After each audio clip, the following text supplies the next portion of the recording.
Entendes o que estás lendo? O podcast que te leva através das páginas da Bíblia.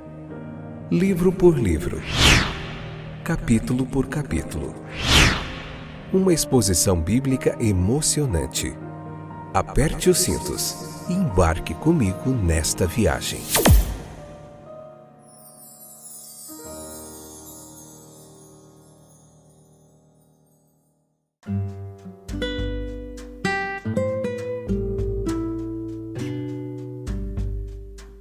Olá, meus queridos companheiros de viagem através das páginas da Bíblia. Eu sou o Fábio e estou de volta para a gente fazer uma das melhores coisas que podemos fazer com o nosso tempo durante o dia, que é parar para meditar na palavra de Deus.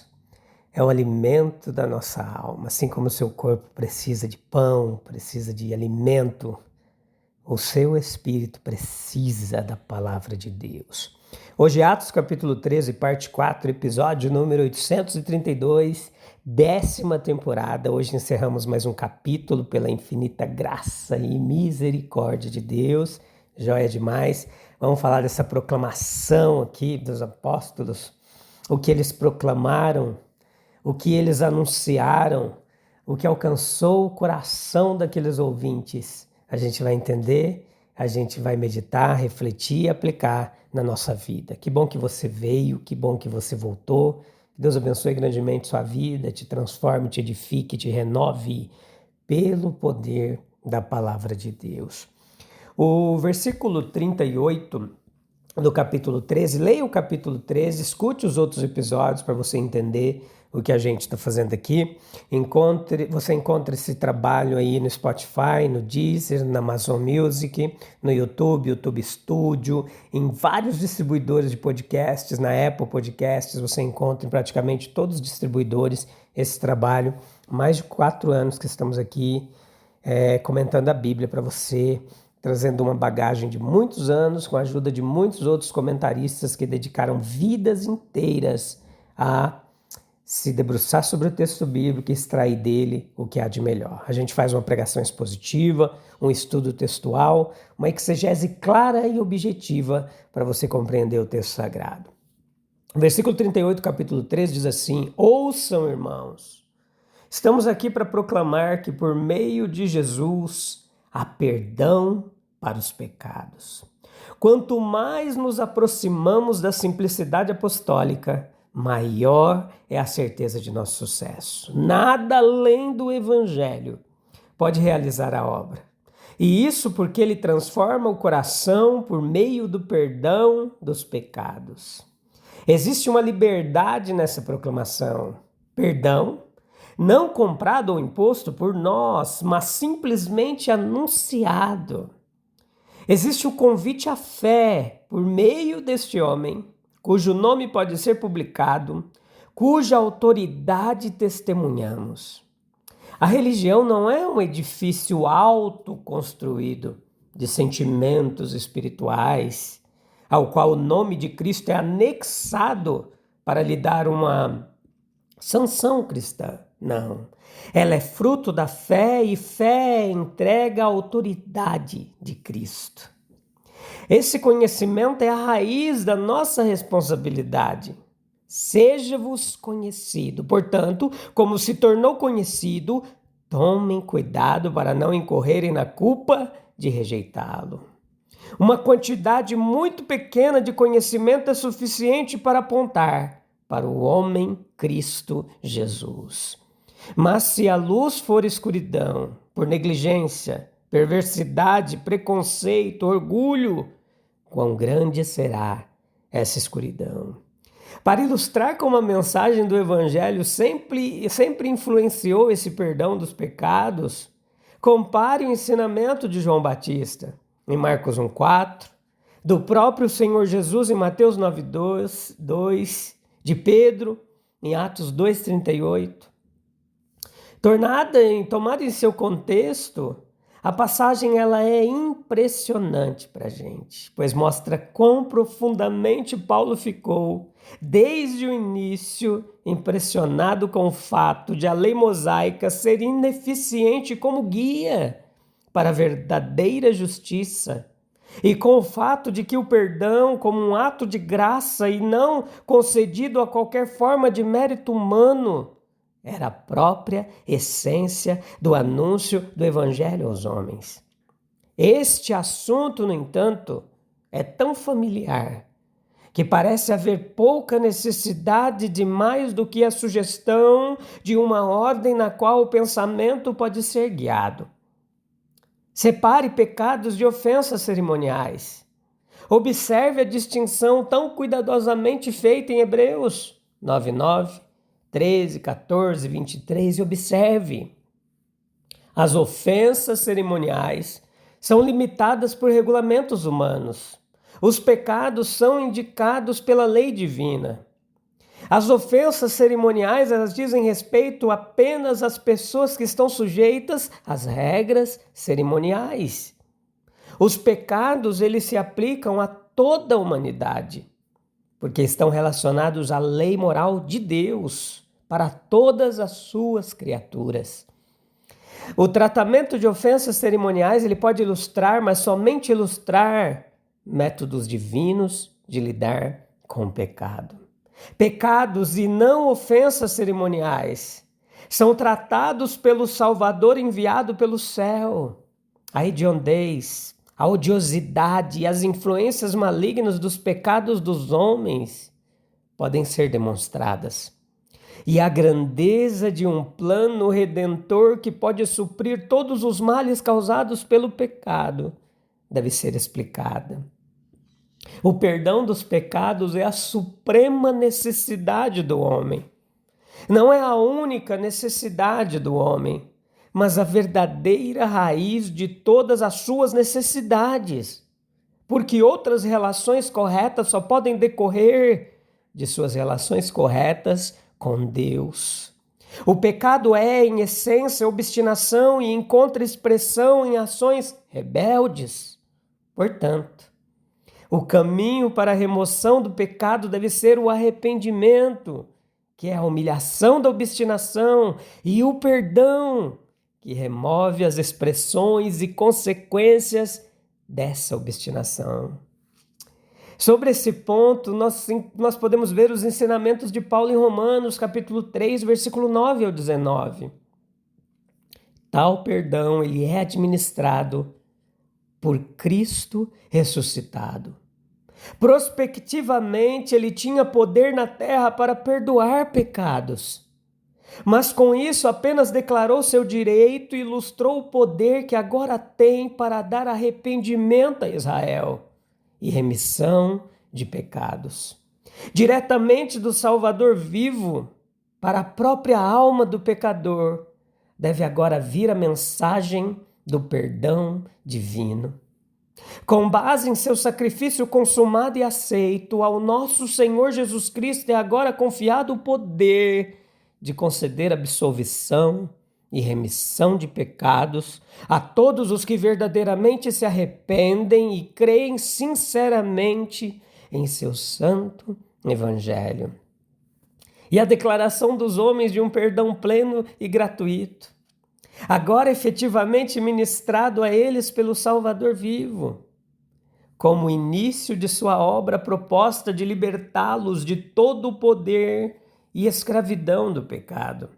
É o ponto central da mensagem que devemos levar aos homens. Não apenas as fragilidades dos homens, nem os erros dos homens, nem os erros intelectuais dos homens, nem as tendências hereditárias dos homens, nem as falhas dos homens aos olhos da sociedade, mas distintamente os pecados dos homens, as obstinações, as maldades, os desafios a Deus, as violações da lei, a crucificação do Filho de Deus. A estes, o amor infinito descobriu como alcançar e fala dos lábios do Cristo outrora morto, mas agora ressuscitado, vivo e glorificado. Perdão livre e completo de tudo, até mesmo a eliminação para sempre das manchas escarlates e carmesim. Versículo 42 ao 52, esse capítulo 13 nos fala do sucesso ministerial.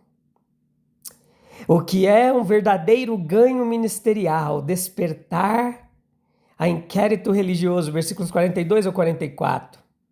Foi um sucesso considerável ter despertado o interesse da audiência gentia, de modo que eles imploraram para ouvir as mesmas verdades declaradas novamente. Versículo 42. Foi o início da graça de Deus em seus corações. Versículo 43. E resultou no estímulo de uma investigação ainda mais ampla, de modo que toda a cidade ficou agitada e solícita. Versículo 44. Que tal despertar deve ser fielmente acompanhado pelo mestre cristão. Paulo e Barnabé os persuadiram a continuar, versículo 43. Não devemos apenas plantar, mas regar, 1 Coríntios 3,6.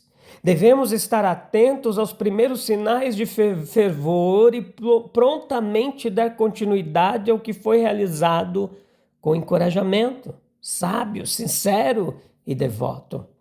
O mestre cristão, ele deve aproveitar toda abertura providencial, versículos 45 ao 47. A rejeição do evangelho pelos judeus pode ter levado alguns missionários desanimados a abandonar seu trabalho. Mas para aqueles que estavam aqui trabalhando, isso simplesmente agiu como um incentivo para avançar para um campo mais amplo. Eles interpretaram o fechamento de uma porta como a entrada por outra. O bloqueio de um caminho como uma prova de que o dedo de Deus estava apontando para outra direção, onde mais terra deveria ser cultivada e colheitas maiores seriam feitas. A obra de Deus, ela será realizada apesar da inimizade do homem e até por meio dela. A violenta e determinada oposição dos judeus, versículo 45, levou os apóstolos a uma conclusão a favor de um trabalho cristão mais extenso, mais cedo do que poderiam tê-lo alcançado de outra forma. A linguagem de Paulo, no verso 46, indica não pouca tensão de sentimentos. E os inimigos da verdade, eles impeliram a carruagem do reino a avançar. E ela avançou a toda velocidade. E as palavras fervorosas do apóstolo encontraram uma resposta pronta, sincera. Versículo 48. Os gentios glorificaram a Deus. E muitos deles demonstraram uma fé inteligente e salvadora às verdades apresentadas. Tanta força centrífuga havia na inimizade dos judeus que o evangelho foi levado por toda parte. E a palavra do Senhor foi publicada por toda aquela região, versículo 49. É uma coisa feliz para nós, que muitas vezes a ambição avassaladora, ela salta sobre si mesma e cai do outro lado. Que a ira do homem ocasionalmente, incidentalmente, opera a justiça e a graça de Deus. Que a indústria do mal constrói os muros que está tentando minar. E o sucesso ministerial certamente será arrasado com alguma decepção. E que o mestre cristão deve e precisa estar pronto. Atos 13:50 nos diz assim: então os judeus, instigando as mulheres religiosas influentes e as autoridades da cidade, provocaram uma multidão contra Paulo e Barnabé e os expulsaram dali. A obra fiel, ela enche o ministro de Cristo de uma santa alegria. Atos 13:52, e os discípulos estavam cheios de alegria e do Espírito Santo. Há uma alegria, uma exultação, que pode encontrar abrigo no coração do Mestre. Quando sua alegria é pura, desinteressada, cristã, quando ele se alegra porque Cristo está sendo honrado e os homens estão sendo abençoados, então seu coração se alegra, com uma alegria a qual o Espírito Santo está intimamente associado e que santifica e satisfaz a alma.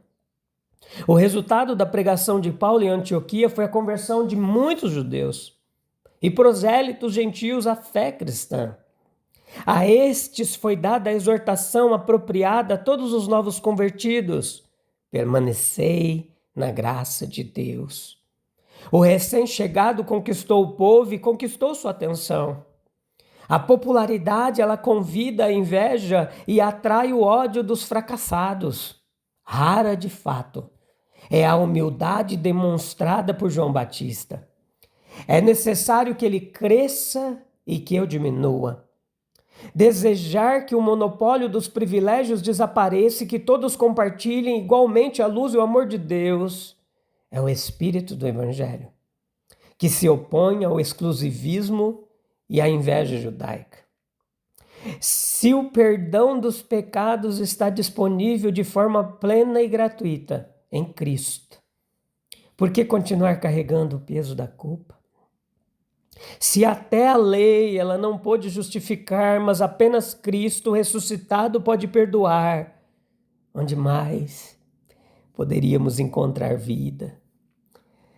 Oh, meu querido, que bom que você ficou aí até o finalzinho. Vamos orar para a gente encerrar esse episódio. No próximo episódio estaremos em mais um capítulo, capítulo 14. E até aqui nos ajudou o Senhor, é o que podemos dizer. Busca um local calmo e tranquilo, se você puder. Feche a sua porta em secreto e fala para falar com seu Pai em secreto. Senhor Jesus, nós precisamos te agradecer, porque só em Ti, Deus, nós encontramos perdão verdadeiro, liberdade verdadeira. Não encontramos em outro lugar, em nada, em coisas, em pessoas, em nada além de Ti. Mas precisamos também da Tua ajuda, Pai, para a gente permanecer firme na Tua graça. A gente poder buscar ser cheio do Teu Espírito Santo, para que a gente seja cheio da Tua alegria e proclamar o Teu Evangelho com essa alegria, que só em Ti há salvação. Que essa certeza preencha o nosso coração e com essa certeza de salvação a gente caminhe firmes, alegres, constantes, vencendo os obstáculos e adorando o Teu nome. Em nome de Jesus, ó Deus, nós Te agradecemos, no nome do Teu Filho amado. Beleza? A gente volta juntinhos no próximo episódio, te encontro lá, tá bom? Vai ser um momento precioso. Deus abençoe, compartilhe esse trabalho se você tem gostado. Participe da forma que Deus tocar no seu coração, para que essa palavra continue alcançando novos horizontes. Tem sido bênção demais ter a sua audiência e a sua paciência. Deus abençoe, até breve. Tchau, tchau.